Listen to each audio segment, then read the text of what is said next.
Hey, what's going on, everybody? Welcome back to the channel. My name is Travis. This is Prerunner Motorsports. So last night I drove up to Gila Bend, picked something up for the Prerunner that we've been trying to get for quite a while. Every time I've gotten kind of close to the money, something's come up. So here she is, 32-gallon JAZ Jeepspeed fuel cell. I already have the Easy Fabrication OEM fuel pump sending unit adapter, which allows for all your gas gauge, everything to work as same as factory. So this is a brand new fuel cell, never been used. It's got the safety foam in there. Nice fuel cell. They're around $1,300–1,400 bucks. It's actually from Yuma. The guy met me in Gila Bend halfway for $800 bucks. Smoking deal. He subscribed to our channel, so we got a new fan. He's looking forward to seeing the truck run and get going. So I'm gonna go ahead and pull this in there, start bolting the Easy Fab unit on there, the adapter, and then I'll get the sending unit in there. And then I have some adhesive rubber padding and everything, isolator padding that's gonna go inside the fuel cell thing. So let's go ahead and let's get it out and start putting it together. Alright, so since this fuel cell has this just about a 3/4 inch rib all the way around for all the bolts, because it is two-piece. It has a top piece and a bottom piece, and they sandwich together. That's how you get the bladder and everything else in there. So to hold it in place inside my mount, I've kind of come up with this little frame jig here out of 1x1 square tubing. I have it so it's coped to the bottom at the angle there. See, show you this side. So it's gonna hold it 1 inch off the back, so there should be a little bit of a gap from that lip to the side. And same with both sides. It's gonna hold it, basically gonna lock it in the center. It is gonna have an 1/8 of an inch of play from front to back and side to side. I am gonna put some rubber matting in there, so it might have just a little bit of wiggle room, but these pipes are gonna keep it planted front to back, side to side, as well as this angle going up is going to keep it basically locked in place in this bottom little rectangle here. It's going to kind of get locked in place. Alright, so now I have the frame fully welded, put back in place. I traced, it's purple marker, it's not real obvious, but I can see it. So I traced all around where it is. So I'm going to do a nice weld around the front, probably stitch a couple inches on each side, couple inches in the middle, and then the other end as well. Nothing on the bottom or anything. I'm not going to weld any of that. I'm not going to worry about sealing any of that. I do have drain holes in each corner here and here, so I'm thinking maybe if I don't weld that, maybe it'll still seep under there and seep out. I might even drill a couple more now that it's kind of going to be covered. But that frame's good to go, so I'm going to clean up the pan here, get it raw so I can get this welded in place. Alright, so any of you that have ever done race prep or even bought an old Prerunner or Scanrail or something that had a fuel cell in there already, if you've ever pulled the fuel cell or anything out, you'll know that they chafe and they rust and all the bottom and all that. So a possible solution to that I'm kind of thinking is I bought this 1 foot wide roll of adhesive rubber, and I'm basically gonna, I already cut it and stuck it on here, but the whole bottom basically as an isolator. So this is where all the main weight is gonna sit.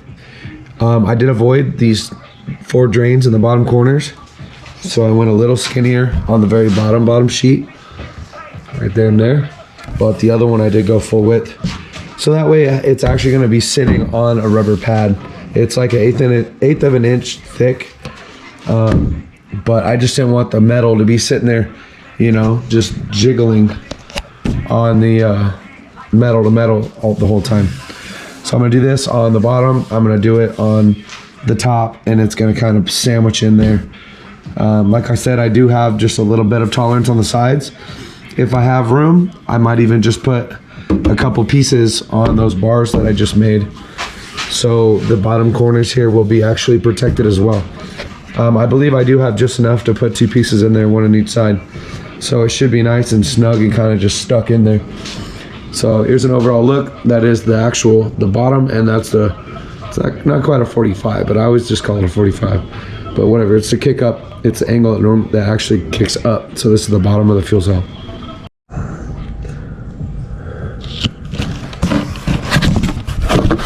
Check it out. How cool is that?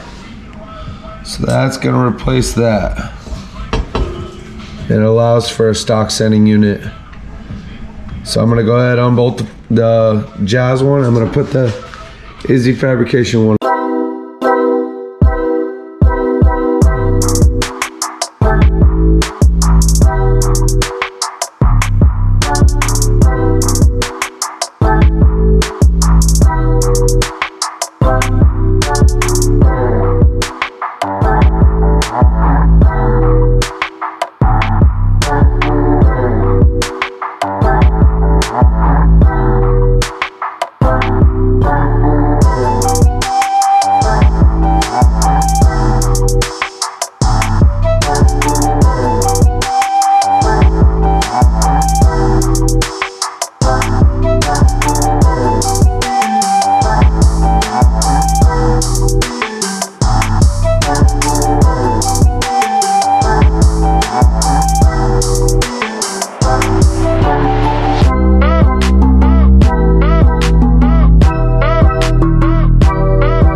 Alright, so I have the JAZ fab adapter put in here.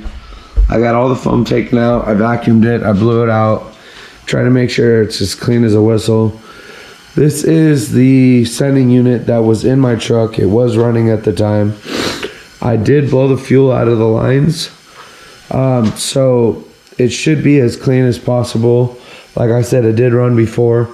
I'm going to put it in. If it runs, cool. If not, I'll get a new one. But for now, just keep the cost down. It was functional, everything works, so I'm just gonna try it. I know it's been kind of sitting, but I'm just gonna give it a shot. So inside from here down is 13 inches. From here to here right now is 15 inches. It is spring loaded, so you should be able to put it in there, push down. I'm gonna put my new seal on, and then I'm gonna go ahead and bolt it all back together. All right. So I'm gonna do it like this.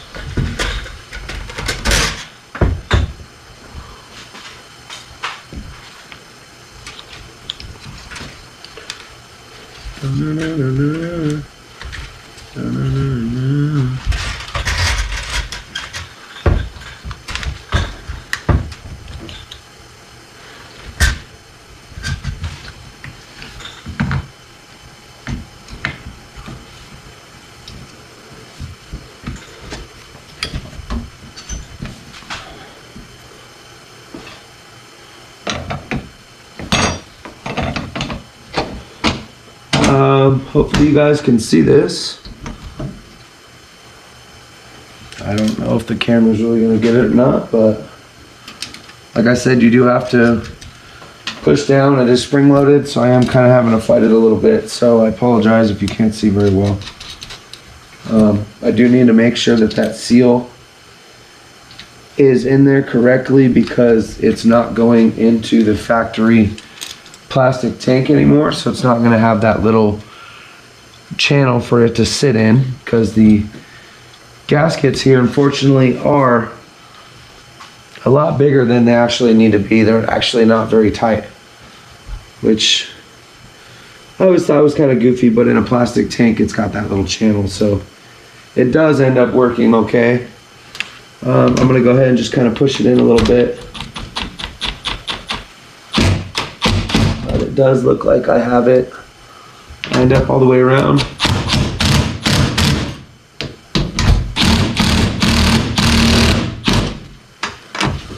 I'm gonna tighten her down a little bit.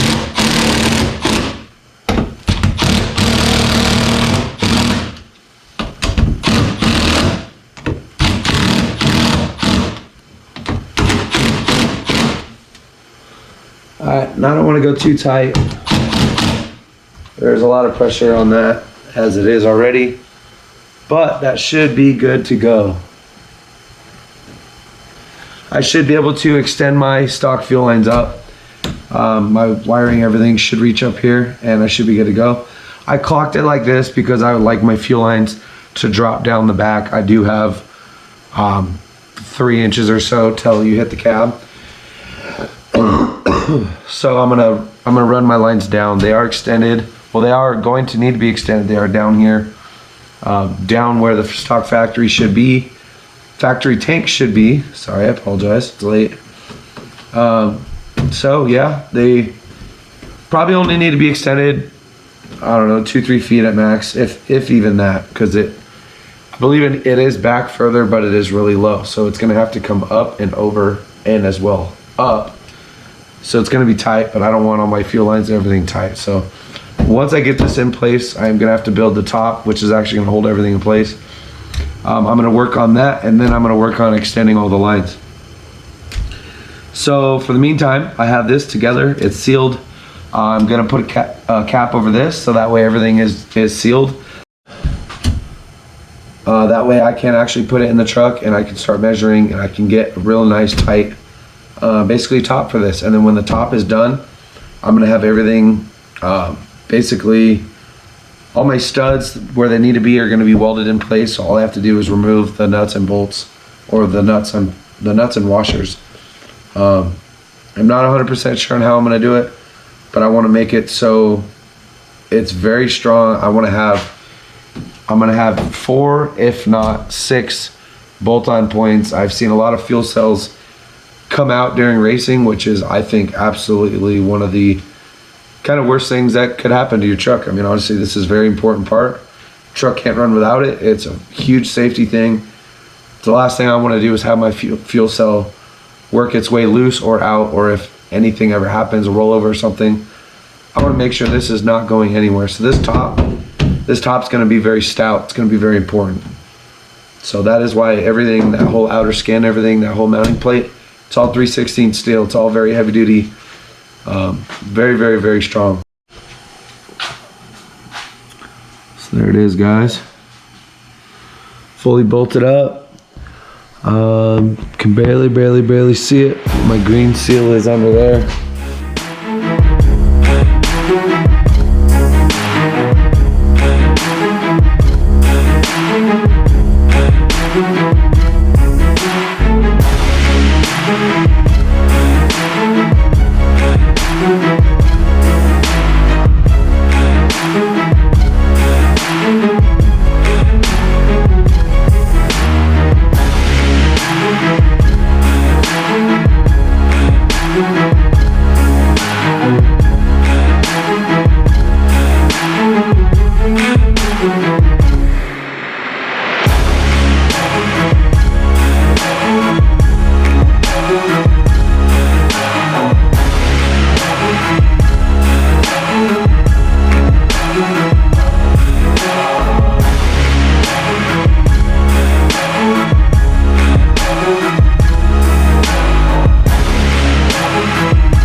Alright guys, so check it out.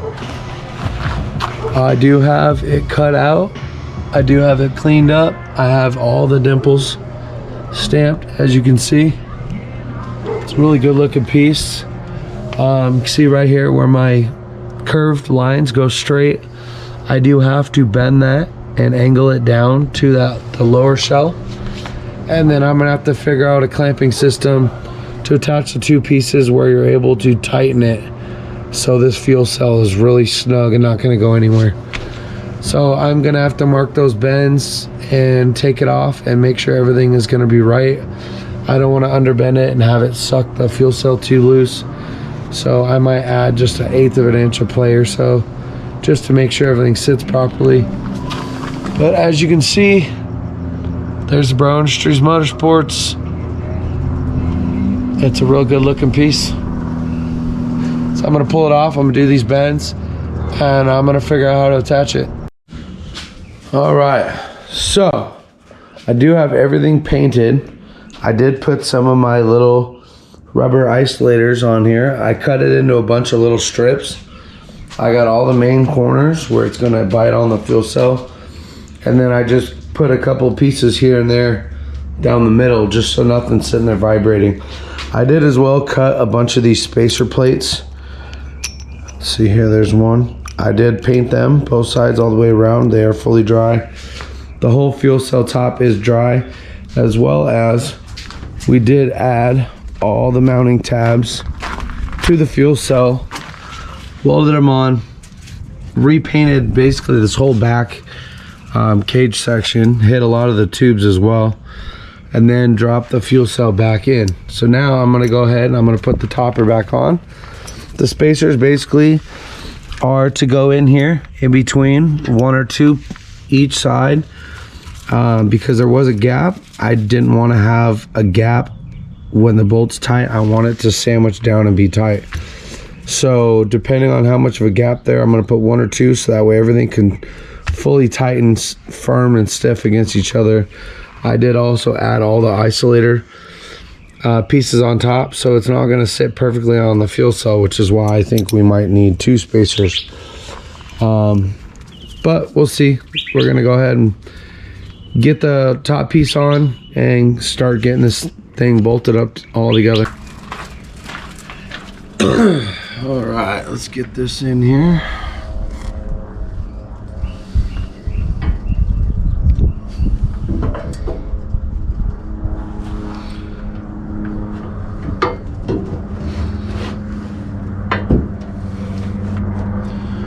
All right, there she is. Might not even need any spacers. Look at that.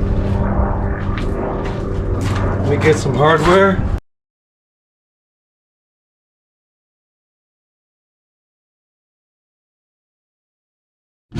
All right, so we ended up not needing any spacers at all.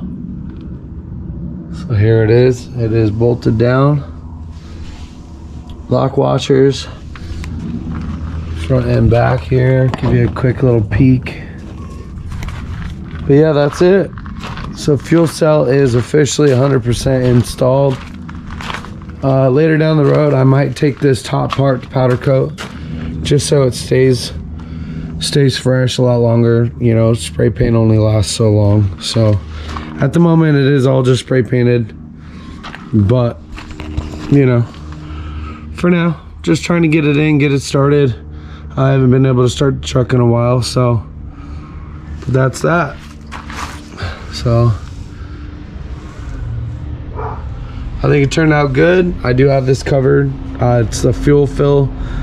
Just trying to keep, you know, stuff out of there. We've been having some storms. I just didn't want a bunch of little things to blow in there. Trying to keep the fuel cell nice and clean. So next thing I'm gonna do is I'm gonna cut all this apart and I'm gonna start building my shock mounts. I'm gonna get my coilovers in here, get the rear actually sitting on springs, and then I'm gonna build the fuel fill neck up here into the cage. I'm in the process of trying to get a cage kit so I can hurry and knock out the whole interior cage real quickly in a matter of a couple weekends. So I might end up cutting this whole upper section that I have currently off, which is why the light box is off, which that is now over here. Repainted it. Now it's been rained on, so it don't look fresh, but it is freshly painted. I don't know if that's gonna go back on or not. I might order an actual smaller LED chase light, just to kind of bring this whole truck a little bit more up into the newer age now. I built this a while back, and the light box was kind of the thing back then, but nobody does them anymore, so I don't know if I'm gonna run it anymore. But there she is.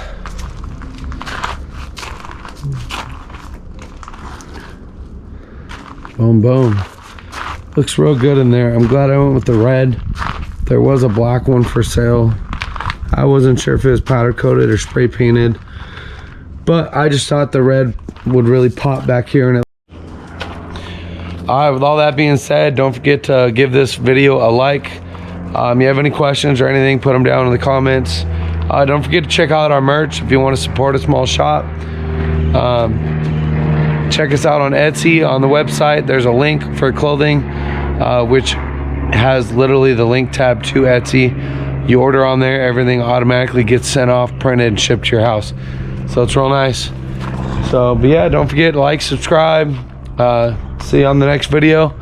I'm gonna try to get this thing started. I'm gonna throw some batteries in there, get some gas in here, and let's start it, and let's heat cycle this engine a couple times. It's been sitting a little too long. So that's gonna be a wrap. So I'll see you guys soon. Peace out. Later, guys.